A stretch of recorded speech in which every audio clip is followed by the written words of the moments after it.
Hola a todo el mundo, muy buenas, muchas gracias por venir, de verdad que me hace muchísima ilusión, no sabía yo que podíamos convocar a tanta gente, yo aún así sigo asimilando muchas cosas después, a pesar de haber pasado más de un año después de todo el boom del programa y la gira, siempre hay muchas cosas que siguen costando de asimilar. Así que nada, muchísimas gracias. En cuanto a tu pregunta, sí que es verdad que en el momento en el que yo me planteé hacer drag, lo marqué de una manera bastante política, en el sentido de sé que haciendo drag voy a llamar mucho más la atención que como Hugo. Entonces, si de repente, gracias a esto, voy a tener más ojos mirando, voy a tratar de lo que vean sea importante y considere que esté mostrando mi realidad o mi manera de respetar esto. O sea, es una manera de lanzar el mensaje de sí, existo de esta manera, no te molesta en absoluto, en plan de no afecta en nada negativo en tu vida, digo que sí, en plan de apáñalo. Perfecto. Es que de hecho, lo que os comentaba cuando hacía referencia al proyecto de visibilidad para normalizar, el tema pasa porque para nosotros, y ahora para nosotros el tema de la visibilidad es muy importante, sobre todo a raíz de lo que yo catalogo como violencia simbólica. Es decir, el hecho de que esto también tiene mucha conexión, y también luego lo comentaremos si lo quieres muy. Hay mucha conexión en este aspecto también con el arte feminista, con el arte sí, va como muy progresivo. Porque en realidad el tema pasa porque cuando a nivel social y sobre todo también a nivel cultural el arte queer o el arte feminista no aparece, si yo no aparezco, al final lo que desencadena es como una violencia simbólica que luego tiene otros correlatos de violencia. Es decir, yo creo que es muy importante el hecho de la visibilidad, no por el hecho simplemente de aparecer, sino porque realmente se genera como una serie de discursos que si fuéramos invisibles ni siquiera se generarían. Exacto. Y es muy importante sobre todo para luchar contra esa violencia simbólica. Entonces mi pregunta era, ¿tú te has visto en situaciones en las cuales realmente era un puesto complicado para poder mostrar tu obra, tu talento? Porque a lo mejor el circuito en el cual se está estableciendo el proyecto se decía más por lo heteronormativo que otra cosa. Sí, a ver, pasa mucho y sigue pasando y habrá que luchar por erradicarlo un poco, bueno, bastante. Es que como que el arte queer y las realidades queer nos insisten en que son solo aceptadas en un contexto concreto. Es decir, las marcas, por ejemplo, van a hacer cosas visiblemente queer cuando les interesa económicamente, que es durante el orgullo, donde las fechas del orgullo.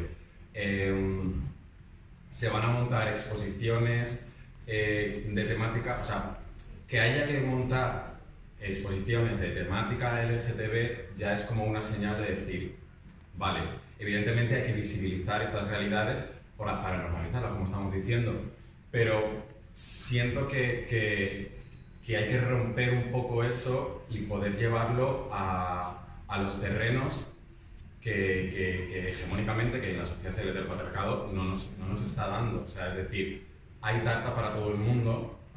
No es el caso de que nos peleemos por ese cachito de tarta pequeñito que tenemos la gente que nos genera entre nosotros como una dinámica de competitividad, de decir por qué esta persona tiene éxito y yo no, yo soy menos o tal. Es como se generan unas dinámicas pues eso, de competitividad, que lo que hay que luchar no es por luchar por ese cacho de tarta, sino por ampliar que la tarta es de todo el mundo. Correcto.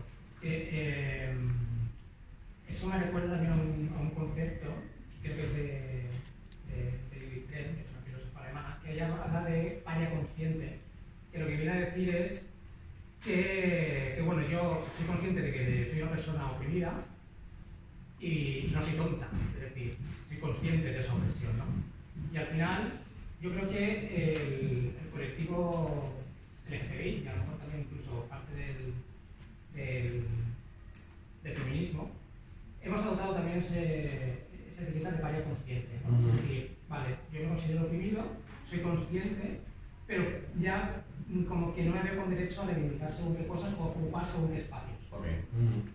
Y un poco también lo que queremos impulsar también desde nuestro proyecto es precisamente que el ocupar el espacio no es que estemos pidiendo un favor, culturalmente hablando hablo, de que queremos ocupar ese espacio, es que nos toca por derecho. Claro.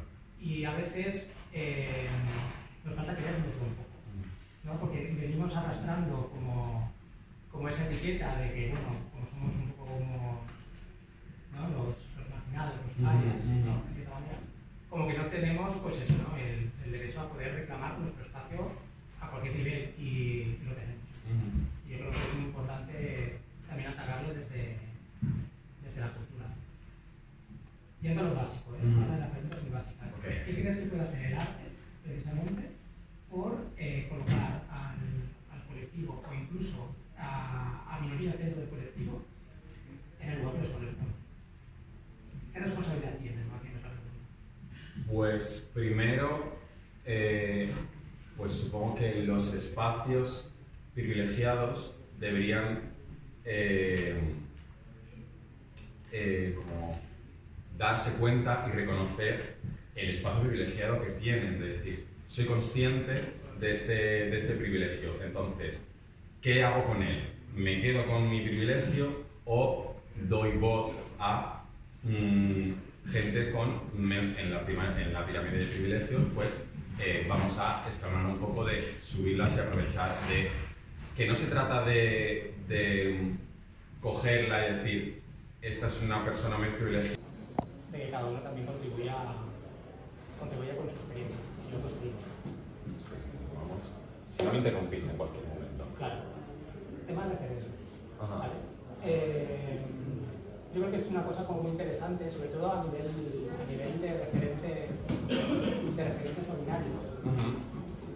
Que en su momento, bueno, por ejemplo, Ángelo nos contaba la semana pasada que cuando él compuso a Villela, él lo estaba pensando, a pesar de que él se identifique como una persona no binaria, en el momento en el que lo compuso, él no era consciente, porque todavía no estaba, digamos, el término no binario claro, no había... en nuestro entorno, ¿no? Ajá.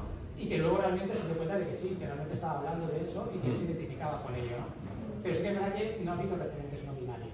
Es decir, lo que se ha hecho antaño era decir, bueno, pues coger a personajes que podrían tener ese perfil, hablo de Grims, de David Bowie, que sin ser queer propiamente dicho, ante la ausencia de nos aboquemos a ellos. Sí, sí. Ahora, pues bueno, hay como otro número, de hecho cuando estaba haciendo la investigación, yo no sabía, por ejemplo, que en la revista del 2014, no me acuerdo cuál era, que Miley Cyrus se declaró no binaria. Sí. Cosa que me parecía algo bastante interesante, ¿no? Es decir, y de hecho hay varios artistas que ya se declaran como no binarios. Demi Lovato también. Exacto, sí. Como Demi Lovato. ¿Tú has tenido algún referente en ese sentido? Yo, en mi caso, más que a lo mejor un referente, fue gracias a la divulgación de información que es Internet. Entonces, yo pues, seguía a X youtubers, entonces ellos cada semana entrevistaban a diferentes perfiles de gente que contaban pues, su experiencia y su realidad. Entonces, de repente entrevistaron a una persona que se identificaba como género fluido y explicó un poco todo el paraguas que es el género no binario, que es amplísimo. Entonces, de repente, en el momento que encuentras la palabra, de repente, ya tienes como algo a lo que agarrarte, porque yo estaba como en el momento de decir, estaba en plena adolescencia, no me sentía como tal hombre, ni me agarraba a nada de que conllevase masculinidad, pero tampoco me sentía en el cambio al otro lado del espectro de decir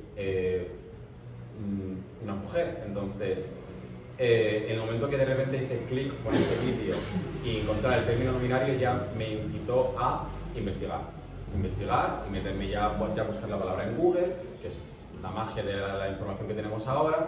Y a partir de ahí fue cuando yo empecé a encontrarme a mí mismo, pero al final es todo un proceso que literalmente va fluyendo. Es decir, yo a la vez que me identifiqué ya, lo marqué como mi etiqueta como persona no binaria, fue también cuando empecé a hacer drag. Entonces se fusionaron ambas investigaciones, ambos desarrollos, se fueron fusionando para el momento como que para mí identificarme como no binario me dio pie a vivir mi feminidad a mi manera, por ejemplo, en plan de, pues ahora, como ya siento que esta etiqueta existe y es correcto, en plan de, en cuando encuentras la etiqueta ya dices, vale, esto está bien, a pesar de lo que pueda pensar el resto del mundo, pues digo, ya puedo vivir mi feminidad como yo quiero porque ya es algo en lo que yo me siento más cómodo, que no es hacia el otro lado exacto, o sea, al otro extremo.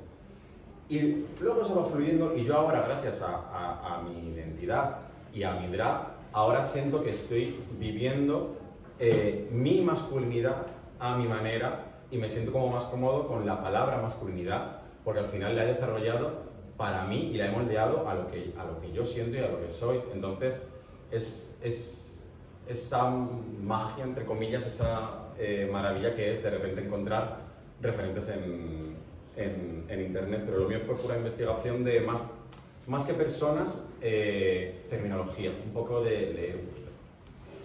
Y a raíz de tu paso por Drag Race y evidentemente bueno, al final tener esa responsabilidad con el número de seguidores que tienes, ¿te has llegado a pensar en que también te has convertido en un referente? En parte sí, porque al final lo que de repente te enteras de que entras al programa y yo ya pensé X cosas, en plan de, vale, voy a mostrar mi drag, voy a mostrar mi arte, quiero mostrar cómo soy, pero digo, yo voy a aprovechar y voy a meter la palabra no binario todo lo que pueda, a ver si sale. En plan de, a ver si en algún punto consigo que esto salga en A3 Media, aunque sea en su fórmula de pago, pero que por lo menos el término salga. Entonces yo, pues tuvimos ese momento de que Inti preguntó, oye, ¿qué significa como no binario, tal? Y, ¿sabes? Y eso lo vives, pero claro, en el programa vives 40.000 cosas y tú luego no sabes lo que van a mostrar y dices, a saber si esto, yo no creo que esto lo muestre. Pero sí que es verdad que en los confesionarios me preguntaron, oye, ¿tú qué identificas como no binario? ¿Puedes explicar un poco qué es? No sé qué. Y yo digo, crucemos los dedos a ver si esto sale. Entonces, claro que aproveché la plataforma para mostrar, aparte de mi arte, mi realidad. ¿Y qué pasa? Que en el momento que ese primer episodio lo emitieron, ese momento fue un boom, en plan de nos empezaron a escribir a las 4 personas que levantamos la mano en ese momento de sí, yo soy no binario, un aluvión de mensajes de gracias, no lo conocía, tal. De repente me convertí en ese vídeo de YouTube que yo vi para yo de repente sentirme más cómodo conmigo mismo. Y fue como, pues sí, evidentemente, si he despertado X cosa en una persona, pues sí, soy parte de sus referentes. ¿Y lo vives como una responsabilidad o lo vives con cierta libertad? No, porque, o sea, yo trato de mostrar y visibilizar que sobre todo en el espectro no binario no hay normas y no hay reglas. Es decir, no hay una estética no binaria, no hay una manera de ser no binaria y yo trato de mostrar la mía, lo que hay. Pero o sea, ¿cómo diría? Como con conciencia de decir, esta no es, o sea, ser no binario no es ser andrógino, no es no parecer una cosa ni la otra, ni nada, es una manera de sentirte para vivir en tu espectro como tú quieras.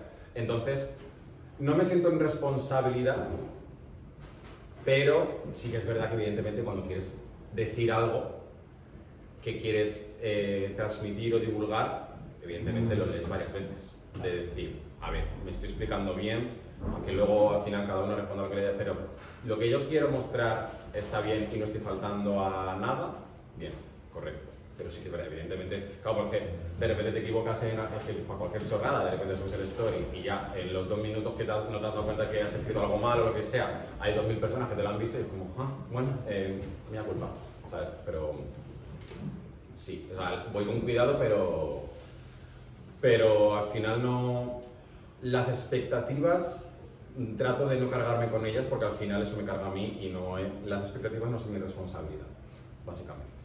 ¿Y cómo haces eso? Porque entonces vas con cuidado, pero también tu papel es ser tú. Claro. ¿Y cómo haces eso? Porque trato a la hora de transmitir un mensaje, trato de empatizar con lo que voy a contar, de decir, vale, voy a conectar con esta gente, con lo que yo voy a contar o con gente con unas realidades similares a la mía.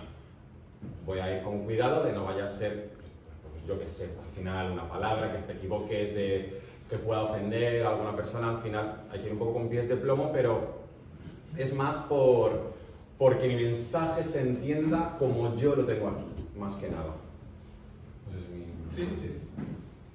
Sí, porque es que en realidad yo creo que cuando hablamos de no binario, que ha habido un punto que yo creo que es interesante lo que has dicho, que no es que esté a medio camino entre hombre y mujer o cosas así. Al final, la identidad va con la persona y de hecho podrías decir que hay tantas identidades de género como personas hay. Claro. En realidad, ¿no? Y me parece muy interesante resaltarlo porque sí que es verdad que se confunden los términos y es muy interesante. Me gustaría saber cuál es tu punto de vista, porque yo, por ejemplo, es una realidad que yo vivo con respecto al arte LGTBI. Y yo soy plenamente consciente, porque además en mi galería también nace de ello, aunque me gustaría también que hubiera excepciones, pero sí que es verdad que dentro de lo que es el arte LGTBI hay también una sobrerepresentación de lo gay. Masculino. Completamente. Expresamente. Sí. Muy sobrerepresentada. Sí. De hecho, esta muestra también era una reacción a esa sobrerepresentación de lo gay, que probablemente es una metáfora de lo que pasa realmente en la sociedad, que las siglas no están al final es igualmente representadas. En la pirámide de privilegios puede estar el hombre cis, hetero, blanco, rico, pero un poquito más abajo está el gay. O sea, es decir, sigue estando por encima de todo el espectro de lo que es la gente LGTBI. Estamos hablando de los hombres cis, gays, y ya blancos ya es como el extra. Totalmente. Desde tu punto de vista, porque yo creo que realmente se puede también puede reaccionar contra ello, no contra ello, porque al final no es luchar contra ellos, exacto, es hacerlo complementario al final, pero es hacer tu huevo, sí. Exacto, porque yo creo que al final nosotros cuando estábamos organizando esta exposición, una de las cosas que precisamente nos maravillaron es la belleza que puede transmitir independientemente de le voy a poner esta etiqueta, le voy a identificar de tal género, etc., ¿no? Al final, a mí lo que me gustó una vez que yo vi toda la exposición colgada, dije, jolín, digo, es que yo estoy mirando belleza por todos lados. Y no es solo el cuerpo de un chico gay, escultural, etc., ¿no? Que también es muy interesante. Esto es una cosa que también me gusta de parte de la labor que tú haces, ¿no? Que es también la de romper un poco lo de los cuerpos normativos por excelencia, ¿no? Que es decir, que al final en el arte y la cultura caben todos, ¿no? No solo los cuerpos apolíneos. Pero sí que es verdad que creo que es una reacción muy interesante y de la cual todavía queda mucho camino por recorrer. A ver, la cosa es que, o sea, es un efecto de acción-reacción con la sociedad, es decir, si de repente hay artistas gays que hacen arte gay y en la pirámide de privilegios está al otro lado el hombre gay con dinero que compra a estas personas, esto genera un mercado como mucho más grande, con muchas más oportunidades, porque hay mucho más público que de repente se ve identificado en ese arte y dice, pues lo pago. Pero de repente el nicho de gente no normativa, pues es un paso extra de construcción que tiene que hacer el cliente para decir, eso también es bonito, ¿sabes? Entonces, es una lucha de hacer hueco y de educar tanto al artista como al consumidor. De hecho, al espectador, la mirada del espectador también se educa. Exacto.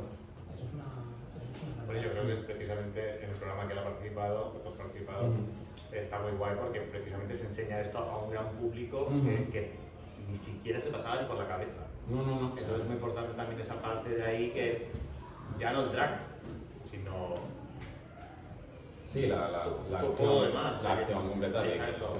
Esto es una... Yo siempre pongo el ejemplo de mi madre, ¿no? Mi madre que, a pesar de ser mi madre y que entiende todo genial, pero a lo mejor se le escapa esa parte. Y entonces de repente de eso, mira. Y, pues, de repente mostramos todo eso que está muy...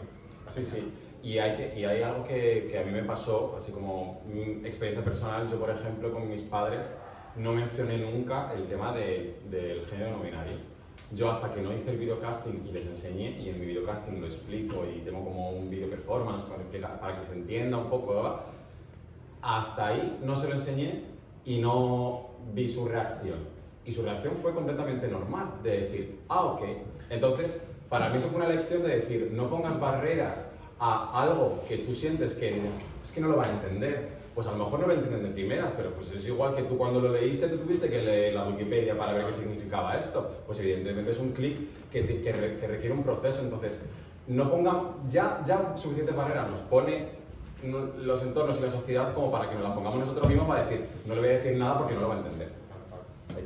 Toda persona necesita su proceso de entendimiento, entonces con cabeza y entendiendo bien tal, pero no nos pongamos porque al final te puede sorprender cómo puede reaccionar la otra persona.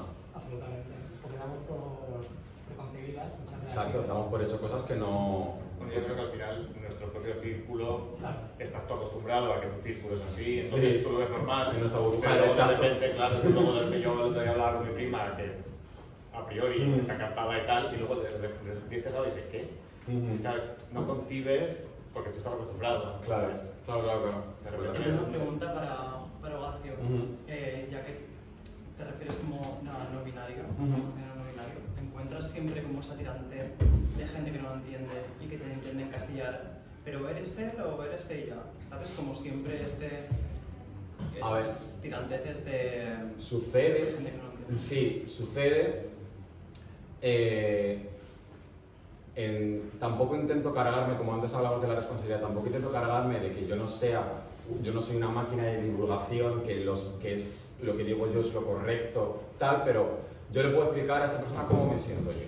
De decir, pues mira, te cuento esto y esto y esto, si tengo tiempo y energía, que a veces que no tengo energía y digo, mira, soy él, ya está, déjame, o sea, no, evidentemente somos personas, cada uno tenemos nuestro momento, pero si en ese momento me siento cómodo y con la persona veo que puede haber una conversación fluida, pues mira, pues yo le cuento mi vida y a la que se apañe con la información que ha hecho, digo, mira, a mí me casa y digo, pues estás enterado más o menos de lo que soy. Entonces, sucede, dependiendo un poco del entorno y de la situación, pues se lo explicas, pero tampoco me cargo con que, pues no lo he entendido, bueno, chicas, pues tampoco, déjame, ya está, distancia, y ya está. Es lo que toca, una putada. Está a la altura de cuando una pareja que dicen quién es la mujer. Bueno, sí, ya, eso ya. O sea, una persona Wow. preguntaría. Que sigue pasando esto. Sí, completamente. La verdad es que depende de la persona que se hace pedagogía y a veces ves que no tienes el mundo. Claro. Ya está. Exactamente, o sea, es que no somos profesores del no binario, en plan de no de repente les saco un PowerPoint, en plan de mira, ¿sabes? Te imaginas, yo con un iPad y pues, ¿sabes? Te explico todo. No es mi responsabilidad, pero hay momentos y momentos en los que puedo explicárselo tranquilamente. Yo, de hecho, me acuerdo, o sea, fíjate, es un dato súper curioso, o sea, en verano hice un bolo en Ibiza que era una fiesta privada de unos ricachones suecos, whatever, y estábamos Inti y yo.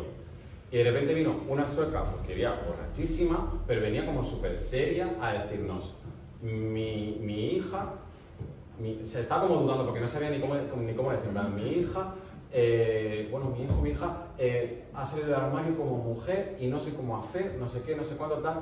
Y la mujer estaba un poco borracha y yo estaba como tal, pero le dije, mira, así no tengo que bailar, siéntate conmigo, vamos a hablar un poquito. Sí, y como que porque me dijo, ¿cómo reaccionó? ¿Qué le digo? ¿Cómo lo hago? No sé qué. Y yo dije, pues mira, tú preguntas, si al final a través de la comunicación, de decir, tú lo has aceptado, al final eso es un primer paso, pues ahora entabla conversación con esta persona de decir, pregúntale cómo se siente. Luego al final el mayor drama que tenía esta señora era que no le importaba que se identificase como mujer, pero que aprendiese a vestir, que se vestía horrible. Entonces, digo, bueno, pues porque la señora era diseñadora, y digo, pues hazle la ropa tú y ya está, y viste la guapa.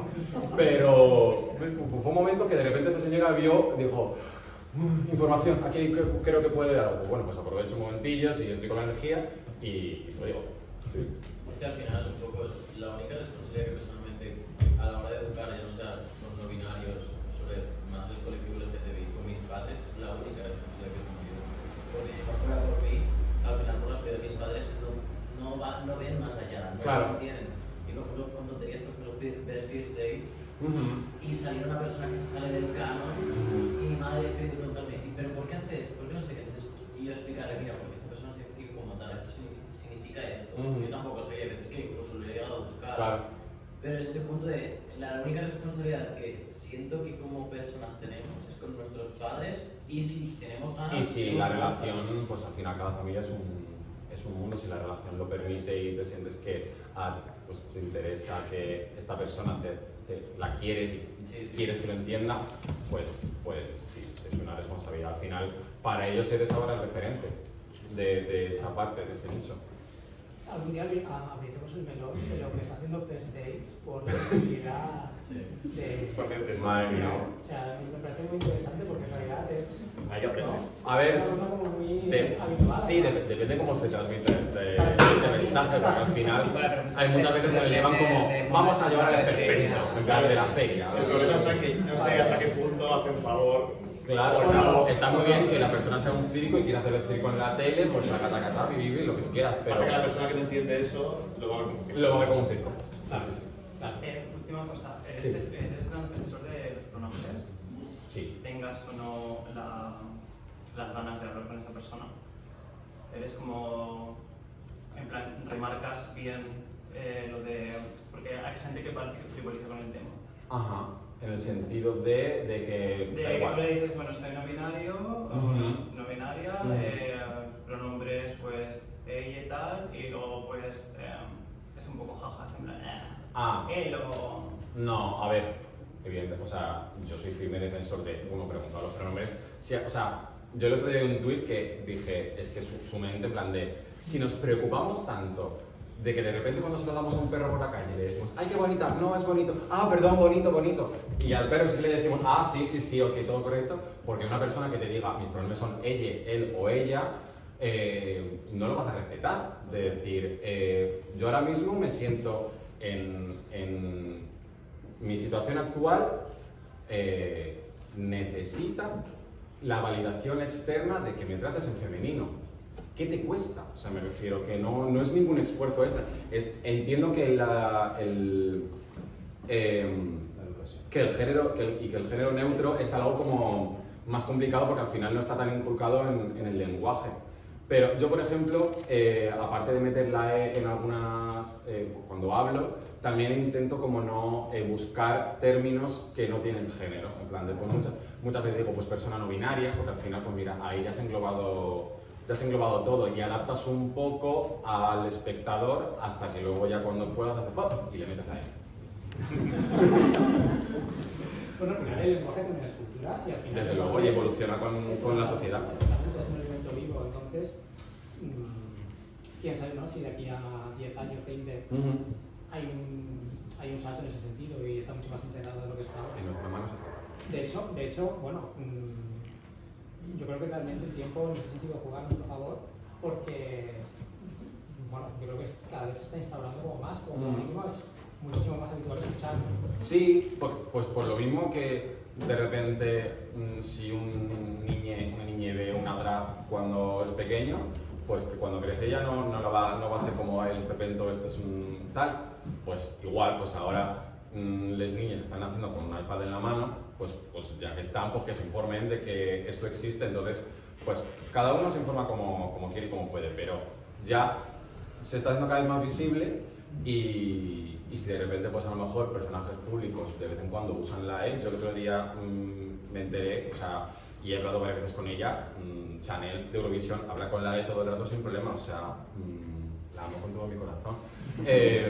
Y son pasos de decir, pues mira, lo voy mostrando poco a poco y eso, pues desde lo que hemos mostrado al principio, lo que normalizas genera el no rechazo. Totalmente. Tú que eres artista, cuando tú escuchas la frase, que es una frase que además utilizo mucho, pero me interesa tu opinión. Cuando tú oyes la frase, el arte es un instrumento de cambio social, ¿crees que es una frase muy ambiciosa? No, porque, o sea, todo el mundo es consumidor de arte, por mucho que puedan ser más reticentes a ello, pero todo el mundo es consumidor de arte. Entonces,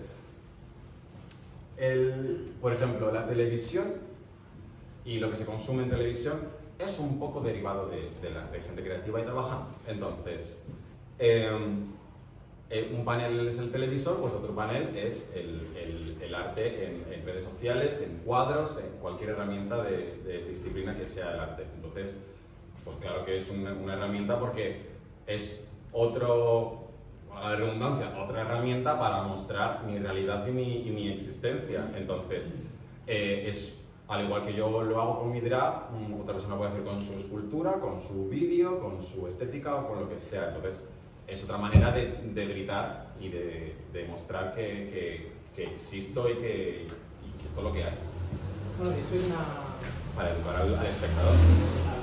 Hay una frase que no la recuerdo de memoria, pero voy a decir un poco como me suena, que es de María López Fernández Cao, que es una brida. Si tenéis la opción de buscar en YouTube vídeos de María López Fernández Cao, os lo recomiendo enormemente, porque, bueno, además de que tiene un lenguaje riquísimo, ella sí que es verdad que se centra más en lo que es la lucha del arte feminista dentro de lo que es museos, etc. Okay. Pero hace unas disertaciones increíbles. Y una de ellas era que precisamente hablaba precisamente del poder del arte como vehículo de transformación. Y ella decía que al final las obras de arte son una ventana a la historia. Exacto. Es decir, lo que estamos haciendo hoy como obras de arte, de aquí a X años, siglos, etc., esa permanencia al final ha dejado una semilla, ¿no? Que se podría interpretar de muchísimas maneras, pero al final es una ventana. Es un lenguaje más. Exactamente. Igual que la o sea, es algo que evoluciona con la sociedad y se adapta y muestra y rompe. En plan, el arte creo que siempre va un poco por delante. O sea, se adelanta, muestro esto y poco a poco la sociedad, y cuando lo pilla, pues vamos para adelante. Y así lo va. Una cosa que se nos había quedado antes en el tintero, y creo que compartimos también el punto de vista. ¿Consideras que realmente los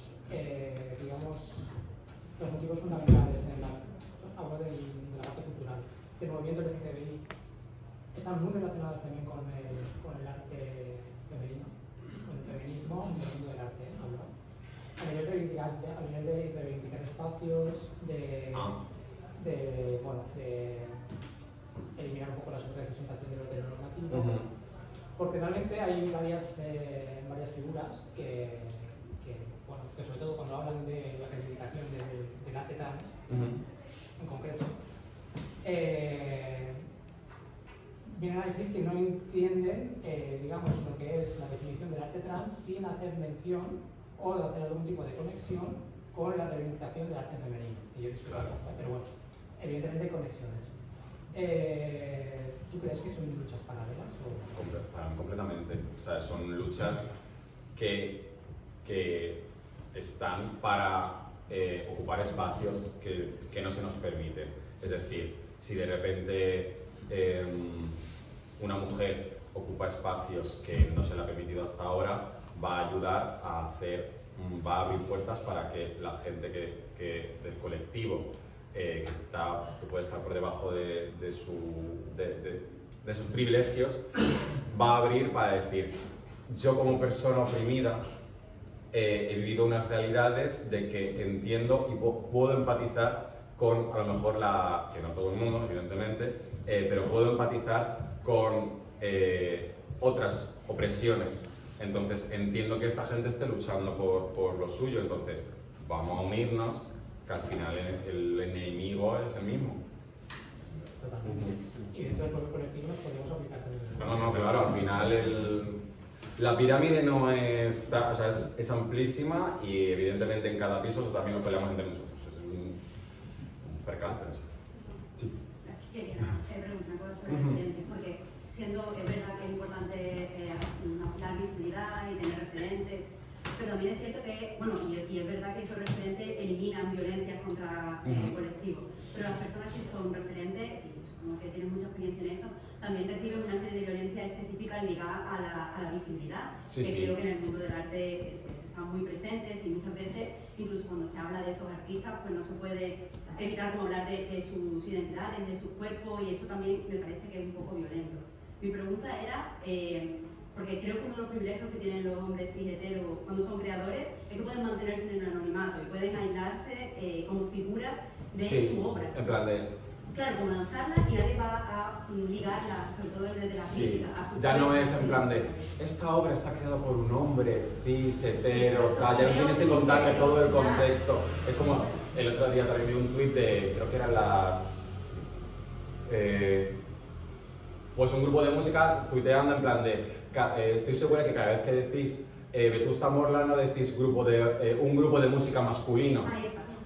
Siempre tienes que estar remarcando de que este grupo es un grupo formado por mujeres súper reivindicativas, independientes, no sé qué, es como es ese tipo de violencia, de decir, tienen ese privilegio de que ya esa asunción, sí, bueno, no habrá, como que ya se asume y tienen ese privilegio de decir, puedo hacer un poco lo que quiera porque yo estoy aquí, yo estoy bien. Exacto, pues mi pregunta era un poco qué se puede hacer desde el mundo del arte como para proteger a estos artistas queer y a estas mujeres artistas para que adquieran ese privilegio, porque me parece interesante, no todo el mundo, que entiendo que hay muchos artistas que quieren hacerse de sí mismos parte de la obra, pero también hay artistas que no. Claro. Entonces, ¿qué podemos hacer para solucionar eso? Pues, a ver, yo siento que es como, o sea, es una lucha que va un poco despacito y por procesos, por capas. Entonces, a lo mejor estamos en un momento en el que, gracias a los medios e internet, se están visibilizando. Entonces, estamos en la fase de visibilización, yo creo. Entonces, está bien marcar objetivos de decir, espero que gracias a esto ya no tenga que estar explicando que soy todo esto, esto y esto, simplemente se me asuma como persona y todo esté correcto. Pero al final todo es un proceso y siento que ahora estamos en un punto de mostrarnos, etiquetarnos, porque al final una etiqueta ayuda a una persona en proceso de desarrollo de decir, ah, esto existe, me puedo agarrar a esto, estoy feliz, tal. Creo que es como una capa extra de lo que estamos haciendo y no sabría decirte cómo, o sea, más allá del proceso que estamos intentando ahora, supongo que es un desarrollo. Un poquito eso, Cuanto más acciones se hagan, cuanto más se normalice, cuanto más programas de televisión, claro, horas de arte, etcétera, etcétera, etcétera, etcétera, la gente llega a un momento que no necesita poner etiqueta ninguna, claro, porque ya lo ve como algo normal y quizás hace falta un poquito más iniciativas, más cosas. un poco populito, básicamente.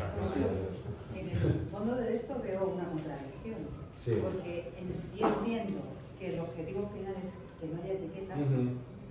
Yo veo una obra de arte, me da igual la orientación, la identidad, el género de la persona que la ha realizado, a no ser que lo que decía el mismo autor o autores se quiera involucrar, pero para llegar ahí vamos con etiquetas. Claro, o sea, pues, es un poco contradictorio, pero es un proceso como que sucede. Es como que porque al final, que identificar muy bien. Tú para admirar de repente una obra de arte sin cuestionarte ni la identidad de género y encontrar la belleza en lo que hay, has tenido un proceso de construcción en el que te has encontrado con etiquetas, las has cogido, las has amoldado, las has abrazado, las has querido y hasta que dejas de etiquetar. Hasta que ya de repente dejas de etiquetarlo.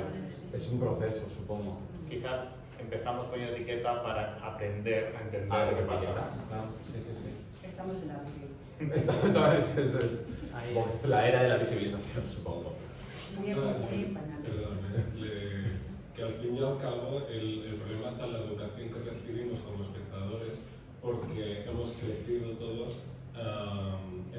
hemos sido enseñados para pensar que absolutamente todo está creado por hombres blancos ciseteros. Entonces, si no nos dan el contexto de que algo no está creado por este perfil de persona, asumimos sin quererlo que la obra está creada por este perfil de persona. Y al fin y al cabo, y esto pues lo enlazo con lo que estabais diciendo los demás, que hasta que no se normalicen que existen todas estas posibilidades y estén lo bastante normalizadas como para no tener que asumir que todo está hecho por el hombre cis, blanco y hetero, pues hasta entonces pues necesitamos todas estas etiquetas para llegar a ese objetivo. Claro. Y ya no solo por, sino para el hombre cis. Claro, exactamente. Sí, exacto. ¿Cómo debemos a esta gente que tiene que exponerse? Porque o sea, entiendo evidentemente que es necesario, pero mientras llegamos a este punto en el que ya no hace falta, todos esos referentes están viviendo muchas violencias que no deberían, y que desde el mundo del arte deberíamos hacer algo por mitigar, no sé. Sí, o sea, pero se lucha, o sea, entiendo que se lucha por reducir la violencia hacia nosotras mismas, pero también por lo que se viene. Es decir, a lo mejor yo tengo que luchar y romper X escalones o construir X escalones para la persona que venga detrás pueda subir más fácilmente, y esa persona tendrá que construir otras cosas por delante de nosotros. Entonces es un poco un proceso que nos toca vivir, nos adaptamos como podemos, al final está también en nuestra manera de ser cómo lo asumimos y cómo queremos vivirlo, si quiero vivir al margen o quiero mostrar todo lo que soy y lo que hago. Al final es totalmente válido vivir en una comodidad de voy a quedarme en este espectro más privilegiado porque no me siento con energía de estar luchando continuamente porque el resto del mundo me valide. Pues de repente puedo tener X momentos de tal. Al final está en cada uno. Y luego está la otra vertiente. Yo como galerista, yo trabajo con artistas que son homosexuales, pero no hacen activismo a través de su obra, y eso es respetable. Sí. Es decir, no por el hecho de tú ser homosexual y artista, tienes que hacer activismo y política con tu obra. No es necesario ni es obligatorio. O sea, hay que validar el crear por crear. O sea, no todo tiene que tener un discurso. O sea, entiendo que sean necesarios, pero no todo tiene que tener un discurso, y crear por crear y crear por estética es igual de válido. Por favor, hay que hacerlo más, porque al final no somos unas personas de máquinas de crear discursos y todo tiene que ser correcto, todo tiene que ser súper reivindicativo, también está bien crear por crear porque es una necesidad humana. Absolutamente. Y al fin y al cabo, existir con la libertad de ser uno mismo, yo considero que es suficiente como acto de activismo. Sí, sí. No hay que estar no tengo que sacar una pancarta todo el rato. Simplemente siendo uno mismo, existiendo y estando cómodo, pues es suficiente. A lo mejor es ese enemigo que tenemos todos en común el que tiene que hacer algo para educarse. Claro. Porque no es todo nuestra responsabilidad como seres no normativos tener que acarrear todas las cagadas del hombre heterosexual. Sí, pero que también hay artistas cis heteros blancos que hacen arte LGTBI. Quiero decir que al final, a ver, lo habitual es lo que es, pero hay excepciones afortunadamente a la regla siempre. Y a mí realmente me gusta que haya artistas heteros que hagan arte queer o que lancen un mensaje, porque al final es lo que decíamos antes, ¿no? O sea, bastantes barreras hay a nuestro alrededor como para que encima nosotros vayamos marcando también barreras a gente que a lo mejor también quiere apoyar la causa y que por su condición pues, no tiene por qué ser. Sí, que siento que tienen que hacerlo con conocimiento y comunicación con la gente, o sea, con el colectivo que quieran representar, porque si no ya nos metemos en terrenos un poco banales de decir, uy, esto como mola, me gusta, me lo cojo. Sí, no estoy hablando de oportunismo, que también lo hay. Que también lo hay. Llega el mes del orgullo y de repente todo el mundo. Todo el mundo había arte LGTBI y es como que tal y bueno. Y en agosto ya se acaba. No. Y luego hay otra cosa, Luis, yo te preguntaría, porque tú conoces más la parte del consumidor. Porque yo creo que, por ejemplo, a los hombres siempre nos han enseñado que no podemos mostrar nuestros sentimientos ni podemos vestir de algún color y tal igual para que no nos metan en un saco, hablando de heterosexualidad, ¿no? Aunque seas heterosexual. ¿Tú crees que el público heterosexual no compra quizá arte LGTBI o tal por miedo a que lo vean en su casa y le metan en algún tipo de saco? Pues te engañaría si no te dijera que hay algo de eso.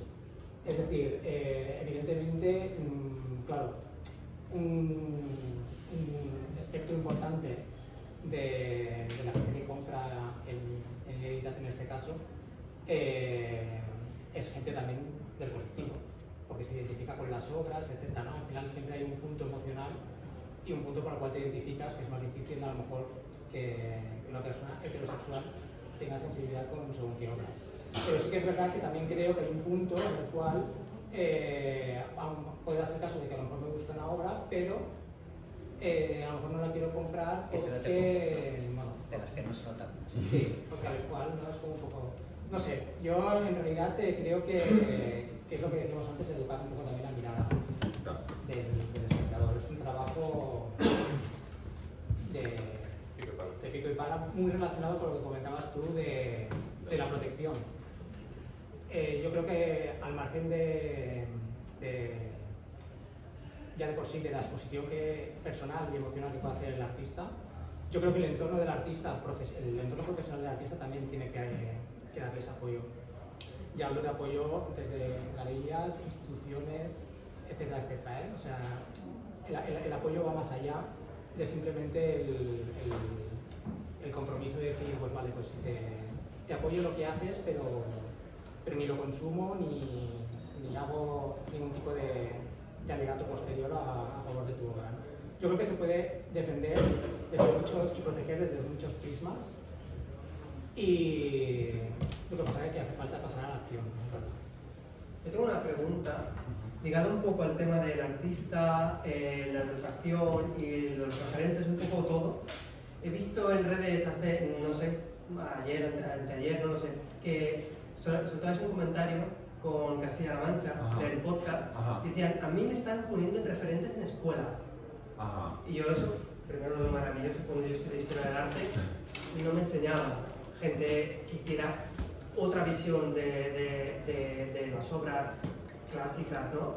Bueno, entonces, mi pregunta va a raíz de la educación, lo que hablábamos de educación y tal. ¿Es posible separar? Bueno, es posible, claro que es posible, pero ¿cómo ves el tema de separar al artista de la obra? Madre mía, el debate de la esa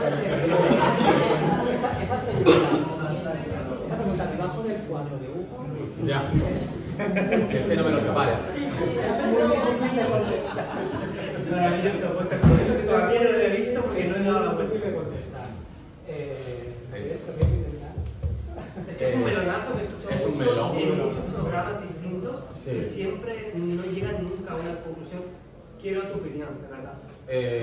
Pues a ver, opino que separar el arte del artista es un privilegio. Y es algo que es una opción a la que tú puedes optar, si te da la gana, por evitar problemas o por no rayarte por decir, joder, es que el cuadro es muy bonito, aunque el pintor es un nazi, ¿sabes? En plan de, a ver, estoy en el extremo, poniendo el caso extremo. No, es que los pero, hay, claro, es que los hay. Es decir, pues entonces estoy validando esta obra, estoy validando a este artista. Yo siento... No me peguéis, pero... yo encuentro conflictivo en mí mismo en plan de si de repente el artista tiene X opiniones, el respetar yo su obra. O algo así. Es que eso pasa mucho, sobre todo con escritores de principios del siglo XX, finales del XIX, cuando empezó todo este tema, bueno, estos escritores que hablaban de la diversidad de lo que hoy en día es nuestro colectivo y tal, pero que trataban como que, hostia, como Freud, por ejemplo, que trataba a las personas de nuestro colectivo como si fuera algo rollo más de efecto mental que otra cosa, claro.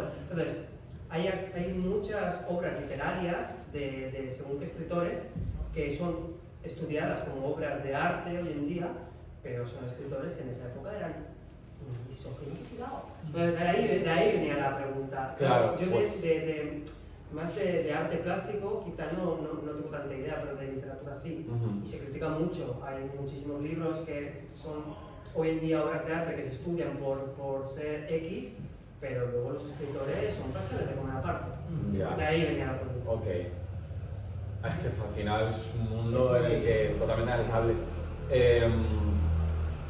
Tal vez sí que sea, si de repente esta obra, si esta obra, X obra, ha despertado algo en la sociedad, sí que puede ser estudiable por contexto histórico, de decir, vamos a entender, esto ha sucedido porque esto y esta persona ha hecho esto.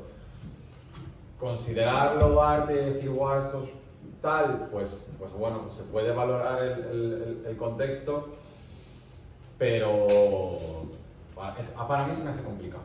Pero entiendo que es algo que también es tan concreto de cada obra y cada artista, de qué ha hecho este artista y qué obra ha hecho para que, ¿sabes? Es un poco, es interés propio, por eso digo que es como un privilegio de decir, pues de este yo voy a hablar al artista, o sea, esta obra sí que tal, el artista, misógino, ¿sabes? Va en cada persona. Vale, me quedo con que sí se puede separar al artista de la obra. Eso sería un poco el... A ver con los titulares que luego lances. No, tergiversas la televisión, no todo es blanco o negro. Claro, exactamente. Sí se puede, pero añade es muy difícil. Sí, desde luego. Yo soy el primero que cuando leo cosas digo, ¡guau! Me fascina. Pero luego buscas con perlitas del autor y digo, pues quizá se queda un poco ahí escondido. Sí, hay muchas veces que, pues por comodidad dices, pues no, esto no. Me da igual. ¿Sabes? En plan de, pero es que, joder, es que hace canciones muy chulas, ya, pero es que mira cómo ha tratado a esta persona o lo que sea. Well. Y luego además es un privilegio que seguramente disfrutan los hombres cis heteros a lo largo de la sociedad, es decir, los hombres cis heteros son mucho más, vamos a ponerlo con tecnología actual, son mucho menos cancelables que cualquier otra persona, mucho más activista o mucho más oprimida, es decir, va a tener mucho más apoyo aunque se equivoque 40 veces y no tenga intención. Evidentemente entiendo que todo el mundo puede tener intención de rectificar y todo el mundo se puede equivocar, eso es aprendizaje, pero tienen un privilegio del que se pueden apoyar de decir, yo puedo hacer lo que me dé la gana, que soy hombre. Y luego cómo reinterpretas la obra. Es decir, tú por ejemplo puedes ver la obra de una persona que tú desconocías la biografía que tenía, pero en el momento que la conoces y vuelves a mirar la obra dices... Pero eso es la magia del arte, al final...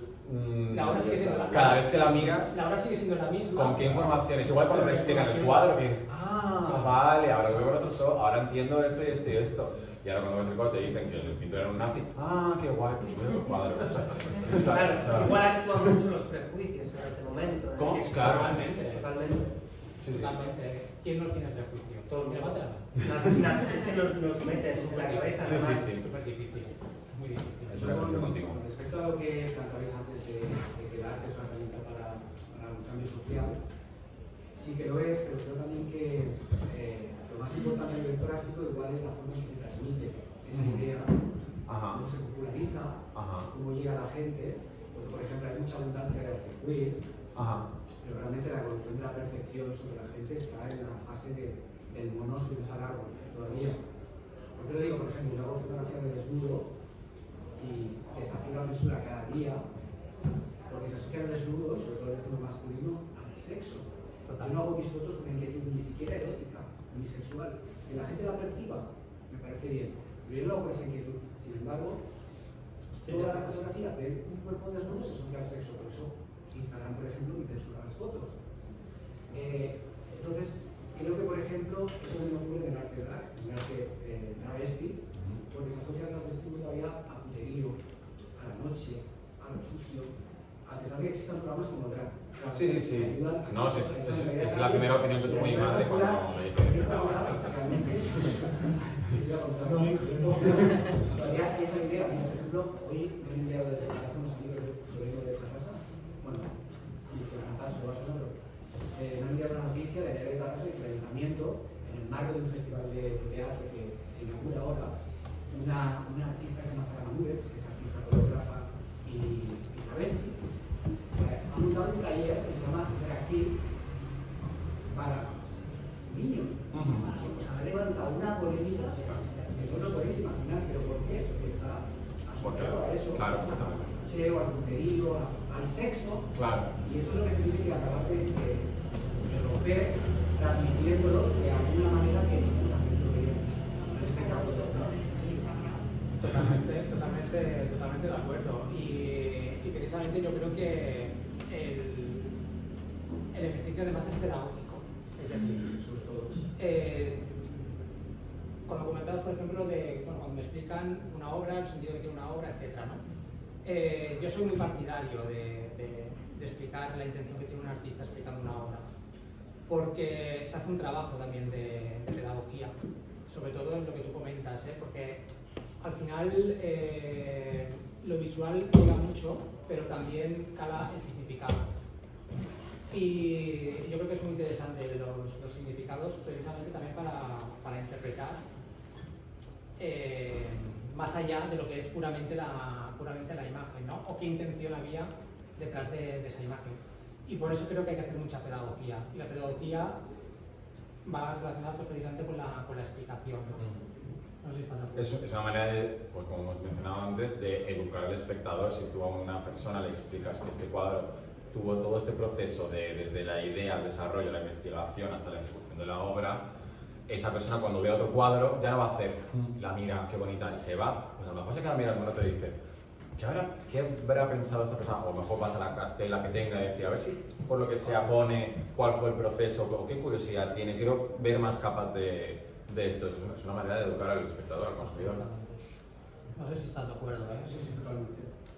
Quería comentar que el estrato en el que tú has hablado, que es como artistas, etcétera, está muy bien, pero estamos viviendo un último lustro, los últimos 5 años, a nivel de identidad digital. Yo me he encontrado con muchas sorpresas, gente que ha enviado su obra, independientemente del contenido, te encuentras con esta persona y es un formato diferente, sexo contrario, o sea, me refiero, es algo muy de ahora, que vivimos un momento muy líquido para mí, ¿no? Y creo que es un privilegio absoluto en el que tú puedas expresarte y no decir absolutamente de tu persona. Y eso yo lo he vivido porque es en el ámbito en el que me muevo y creo que esa libertad es un privilegio ahora mismo. Sí, o sea, al final ahora lo guay de las redes sociales es que puedes mostrarte y si lo consigues, mostrar y que se valore tu arte sin que nadie sepa quién está detrás ni cómo es. Ahora mismo, gente que hace videoclips, entrevistas, diseñadores, pueden ser una dupla, una persona, un chaval súper joven y una persona de 45 años. Y yo me he llevado sorpresas como que estás hablando con alguien y luego te encuentras en no sé, por lo típico, vas a un foro, a un encuentro y es como, ¿what? Y eso pasa.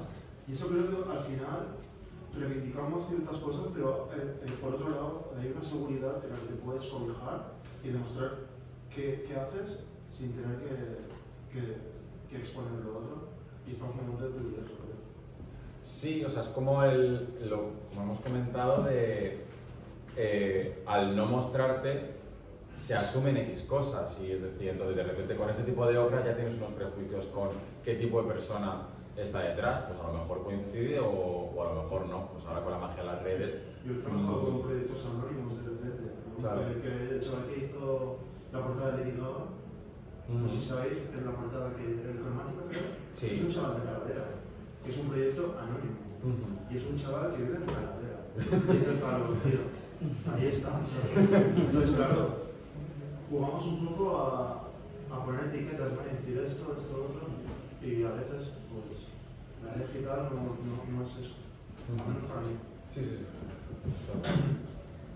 Pues no sé si queréis aportar alguna cosa más. Sí. Usar el término arte queer. ¿Qué consideras como ajo? Tú empezaste. Esa pregunta es de examen. De abrir melón. De abrir melón. Porque además, justamente la semana pasada, cuando estuvo Ángelo, precisamente salió esta pregunta: ¿qué es lo queer? y realmente es muy difícil de definir. Yo no creo que sea tan simple como definir arte queer igual a arte LGTBI. Yo creo que lo queer va mucho más allá.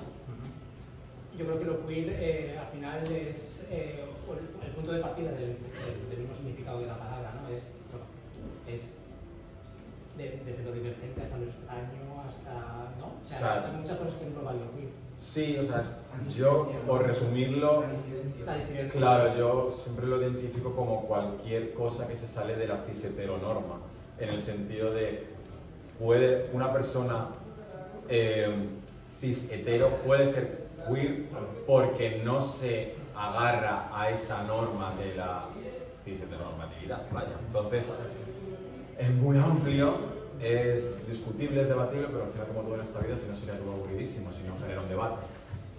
Absolutamente. Te has saltado. Perdón. Yo he empezado y digo, bueno, a ver cómo termina.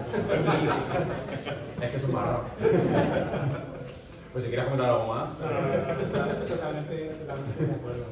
No sé si queréis comentar alguna cosa más. Bueno, a ver, yo es que tengo demasiada información, entonces abarcar como... Resumen, ¿no? Resumen sí, un poquito de todo lo que... ¿Cómo creen los dentro del colectivo, que a la vez el colectivo hay muchas partes de sectores que no se sienten como partes del colectivo? Sí, ¿cómo creen que, o sea, qué forma se puede ir erradicando eso? La otra vez hubo una discusión bastante fuerte con una drag king, porque montó una fiesta que se llama Anti-Race. Anti-Race. Ok. Entonces para mí era como atacar directamente a lo que significa todo el concepto de drag race, ¿no? O sea, porque como que, pues nosotros no hacemos así, nosotros no tenemos este rollo, nosotros vamos aquí, somos más guays que las drag queens, entonces nosotros, como, para mí fue como, ¿para qué? ¿No? O sea, como, ¿para qué hacer eso? Entonces, eso me lleva también, no soy fotógrafo también, he tenido afortunadamente el problema de poder trabajar con todos los colectivos, porque he tenido la oportunidad de trabajar con trans, con drags, con travestis, con gays, de todo eso. Pero ciertamente también me he encontrado con algunos tipos de fotógrafos o colegas que no han querido trabajar con ellos ciertos colectivos porque no se sienten cómodos, porque si no eres mujer lesbiana, entonces ya a mí también me ha tocado. O sea, si no eres lesbiana, pues no vas a sentir seguro. Pues, o sea, ¿por qué no te vas a sentir segura si yo, o sea, estoy tratando de sacar lo mejor de ti, ¿no? Entonces, esta competitividad, esto que existe, de esta tierra que se va echando dentro del mismo colectivo, o sea, ¿de qué forma creen ustedes que se puede ir erradicando? Porque es que existe y, o sea, ya son las batallas externas contra el patriarcado y tal, contra, o sea, también el extremismo que también estamos utilizando dentro del mismo colectivo, porque si tengo amigos no binarios que si no les hablas con él, porque, o sea, se te olvida decirlo, ya se sienten también, o sea, súper tocados, enfadados, es como que no me estás respetando, es como, tío, o sea, es como, también...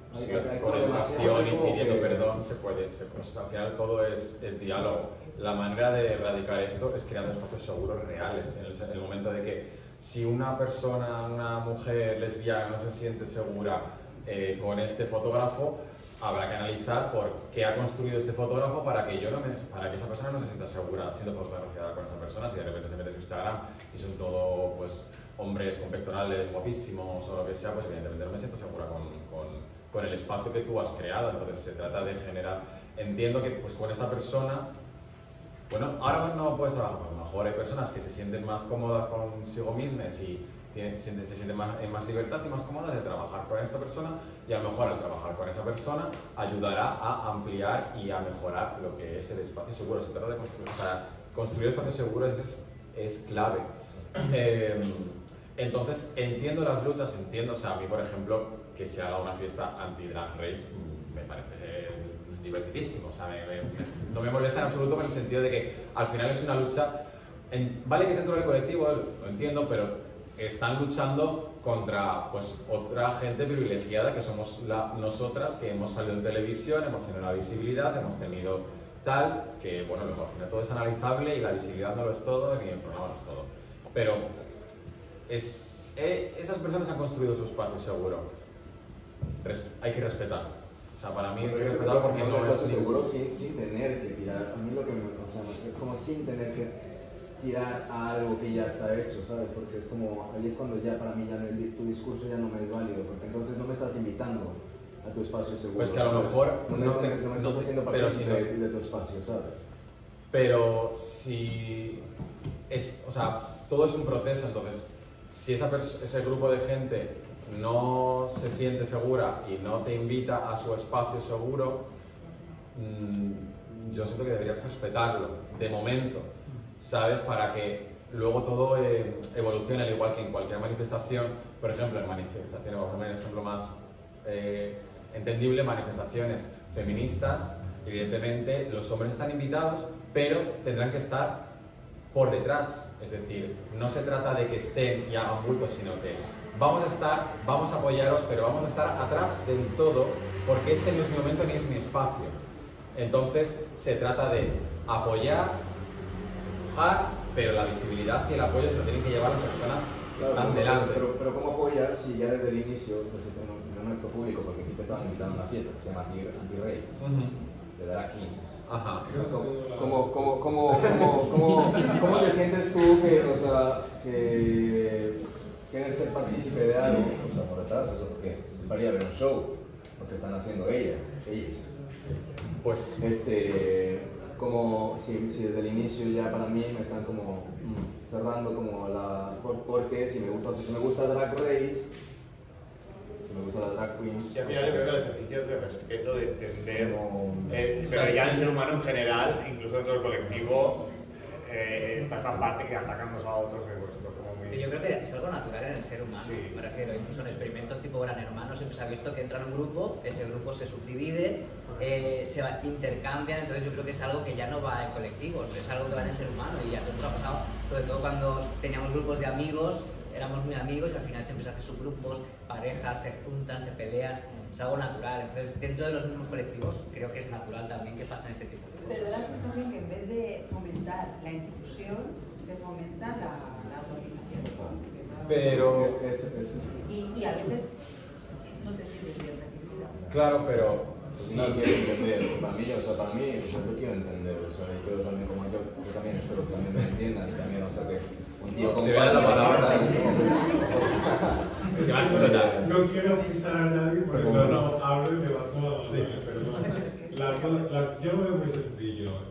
Dices que esta fiesta la organizaba un drag king. Es muy fácil. En Drag Race, en los 14 años de historia que tiene, nunca se ha aceptado a un drag king como participante del programa y del reality de competición.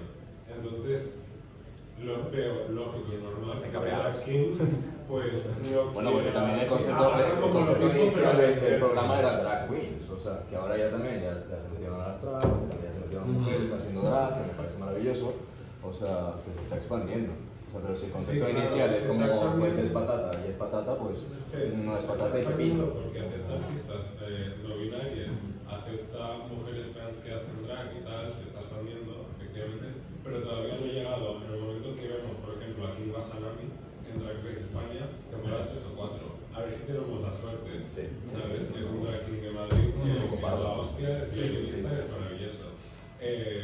Claro, hasta entonces yo creo que es normal que haya personas, artistas del drag que representan el lado masculino del espectro que no se sientan cómodas aceptando a elementos de Drag Race como tal que representan a Drag Race en sus propios espacios. Y es así de fácil de entender desde mi punto de vista. Es una forma de crear este debate y que al final ojalá. Claro, o sea, y si tú, por ejemplo, estas personas han generado ese espacio que parece seguro porque, pues, y es pequeño de momento y se sienten seguros así o seguros porque es así. Si tú, por ejemplo, tienes opción de ir a esa fiesta pero pues no eres aceptado, seguramente estés en un punto de privilegios en el que puedes elegir cualquier otra fiesta para poder ir. Entonces, como, vale, pues no es el momento. A lo mejor no son las mejores maneras, pero es una reacción que veo lógica. ¿sabes? No correcta como todo está correcto, tal, pero sí una reacción lógica a una opresión que siente de decir, mira, pues a esta pista solo van a entrar mujeres que hacen drag, pues ya está, pues punto final. O sea, tienes otras 1000 fiestas que puedes disfrutar con todo y no te pasa nada por no ir. Es respetar el espacio. Entiendo que genere un clic de, joder, ¿por qué yo no? Porque es público, ¿sabes? En plan de, pues sí, pues es igual que cuando... Después, o sea, porque lo pregunté, di mi opinión, o sea, desde el respeto, con el lenguaje inclusivo. Y su respuesta, es que fue lo primero, es como que deberías de, si vas a utilizar el lenguaje inclusivo, deberías de aprender, como, perdona, ¿a qué universidad se va para entender el lenguaje inclusivo? O sea, porque... Ya, si, a ver, y si ya, a partir me estás atacando y luego me estás diciendo, pues ven a ver el show para que sepas de qué va. Pues es que son esas pequeñas cosas que no lo están haciendo como, o sea que si yo no te estoy, si lo estoy preguntando, o sea, te está dando mi opinión de lo que yo creo, sin faltarte al respeto, o sea, ya como que me estás haciendo todavía más hincapié de realmente de que...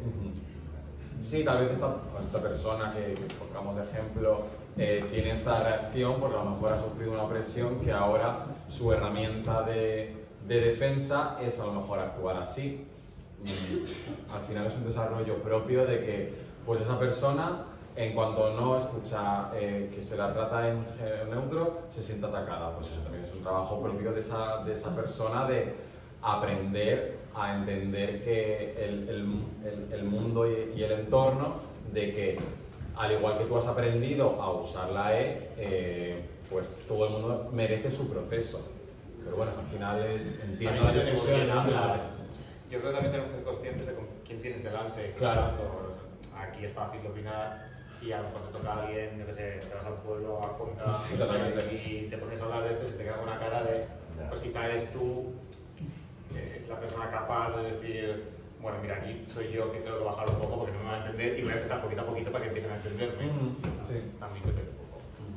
Y no te conseguiste tan lejos. Gente del colectivo no ha hecho ese proceso de informarse sobre todos los temas que hemos estado hablando esta tarde. Pero bueno, también precisamente encuentros como... El debate es aprendizaje. Exactamente. Y ya también es que pillaste a la persona con mal día.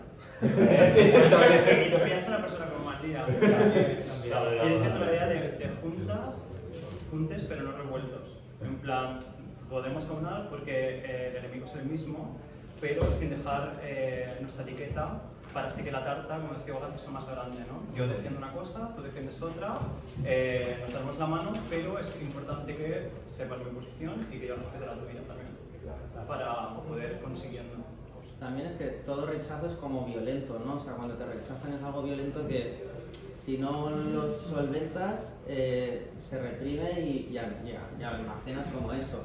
Y si en algún momento hay partes del colectivo que rechazan unirse, es porque se han sentido rechazados y reflejan lo que han sufrido. Exactamente. O sea, igual necesitan aislarse así para consolidar lo que decías un poco, ¿no? Y ya con el tiempo aceptarán. Pero... Claro, son las burbujas que se generan, las burbujas que generamos de nuestros amigos, de decir, pues de repente no somos iguales con nuestros padres, con nuestros amigos, de cómo hablamos, de cómo tal, porque generamos nuestras burbujas, que es una burbuja, lo importante es ir creciendo hasta que de repente esa burbuja no exista, ¿sabes? Y que ya sea el mundo, la burbuja.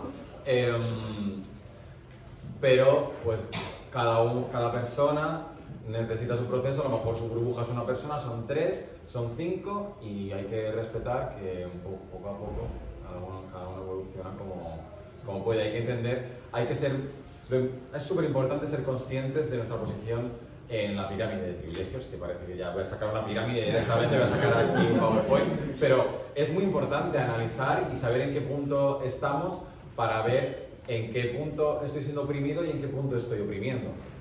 Entonces, hay que ser súper conscientes de eso para entender por qué a lo mejor esta persona no me acepta en su espacio, por ejemplo. Y respeto. No sé si me he explicado. Sí, bueno, es todo la dinámica de que lo va a entender de una forma y lo recibe, puedes dar una opinión y te lo va a recibir como un ataque y aunque no quieras atacar, pues puede... Es que yo Rosa puede... Mi opinión es que no solo en la terminología y en el mundo queer y LGTB, ¿vale? Sirve para todo en esta vida. Creo que tenemos que tener mucho en cuenta de que cada persona llevamos una mochila. Claro.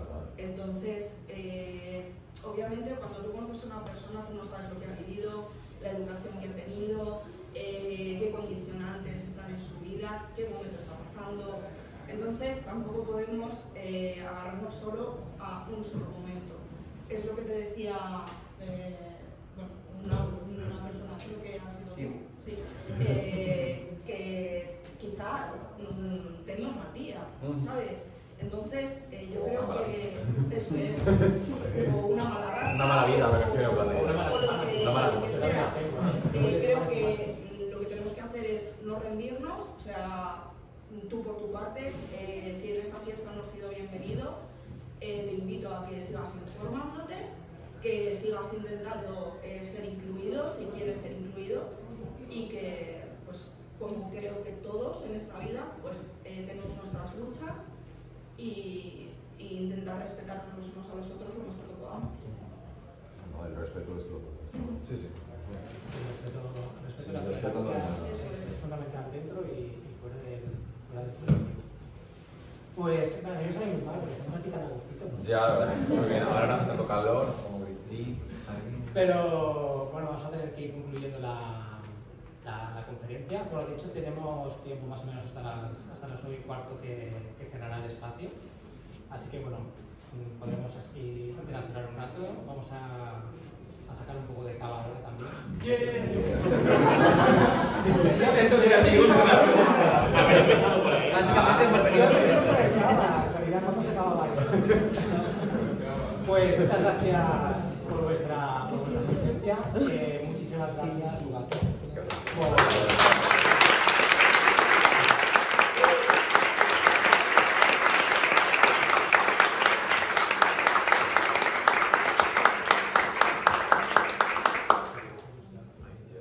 Muchas gracias por venir, por intervenir o por escuchar, simplemente, que es igual de válido.